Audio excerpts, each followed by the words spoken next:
لوگ کہتے ہیں کہ ہم 5 وقت کی نماز بھی پڑھتے ہیں، پھر بھی ہماری زندگی میں اتنی مشکلیں، اتنی پریشانیاں ہیں۔ پتہ ہے کیوں؟ کیونکہ انسان سمجھتا ہے کہ اس نے دین میں قدم رکھ لیا تو اب اس کو مشکلوں کا سامنا نہیں کرنا پڑے گا، اب آزمائشیں نہیں آئیں گی، اب سب میری مرضی کے مطابق ہوگا۔ لیکن پتہ ہے، جو انسان دین پر قدم رکھ لیتا ہے، جو بندہ دین کو سیکھنے کے لیے اسٹرگل کرتا ہے، اپنے نفس پر قابو پانے کے لیے پوری کوشش کرتا ہے، تو اسے مزید آزمایا جاتا ہے۔ یہ اس کے یقین کی آزمائشیں ہوتی ہے کہ اسے اپنے اللہ پر کتنا یقین ہے۔ سورہ بقرہ کی آیت نمبر 45 میں اللہ تعالیٰ فرماتا ہے کہ اور صبر اور نماز سے مدد حاصل کرو۔ تو دیکھو، جب کوئی ایسی آزمائش آ جائے کہ کوئی راستہ نظر نہ آ رہا ہو، آپ کو حق پر ہوتے ہوئے بھی مشکلات کا سامنا کرنا پڑے، تو ایسے میں اپنا اللہ پر یقین اور پختہ کر لینا، فوراً اٹھنا، وضو کرنا، خشوع کے ساتھ نماز ادا کرنا اور اللہ سے مدد مانگنا۔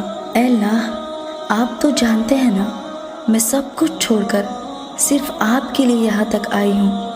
اب مجھے ثابت قدم رکھنا، مجھے اپنے نفس کے حوالے نہ کرنا، مجھے شیطان کے وسوسوں سے بچا لینا۔ میں ماضی کے گناہ میں پھر پڑنا نہیں چاہتا۔ پھر دیکھنا اللہ کیسے تمہاری مدد کرتا ہے، کیونکہ یہ تو صرف تمہارے یقین کی آزمائش تھی۔ تم تو خوش نصیب ہو کہ اس نے تمہیں ہدایت دی اور اپنے راستے کے لیے چنا۔ اتنا جان لو کہ اللہ کے علاوہ کوئی ہماری مدد نہیں کر سکتا، اکیلا واحد اللہ ہمارا مددگار ہوتا ہے۔ فکر نہ کرو، اللہ پاک ایسا وقت بہت جلد لائے گا کہ آپ اپنی آنکھوں سے اپنے لیے معجزے ہوتے دیکھو گے انشاءاللہ۔ اور جب اللہ کی مدد آتی ہے نا، تو دل خود بخود اس بات کی گواہی دینے لگتا ہے کہ اب ہمارے برے دن ٹلنے والے ہیں، اچھا دن ہمارے دروازے پر جلد دستک دے گا۔ پھر بندہ مطمئن ہو جاتا ہے کہ چند روزہ اور صبر کر لو۔ پتہ ہے، جب انسان اپنا مائنڈ سیٹ اللہ کے حکم کے مطابق سیٹ کر لیتا ہے کہ جو کچھ بھی اس کے ساتھ ہو رہا ہے وہ اللہ کے حکم سے ہو رہا ہے اور ہمیشہ اللہ کا حکم ہی چلتا ہے، تو پھر اس کے دل سے غصہ اور مایوسی ختم ہو جاتی ہے، وہ پرامن ہو جاتا ہے، یہ سوچ کر کہ وہ جہاں تک کوشش کر سکتا تھا اس نے کی۔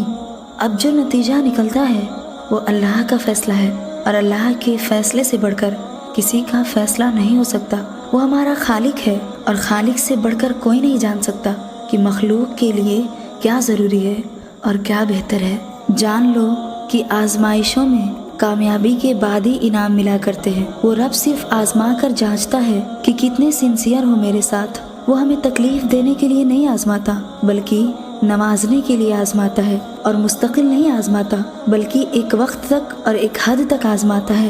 گر ہم صبر نہ کھو دیں، گر ہم مایوس نہ ہو، گر ہم ہمت نہ ہاریں، تو اس تنگ گھاٹی، اس آزمائش کے دہانے پر روشنی اور کھلی فضا ہماری منتظر ہوتی ہے، انعام ہمارے لیے تیار ہوتے ہیں۔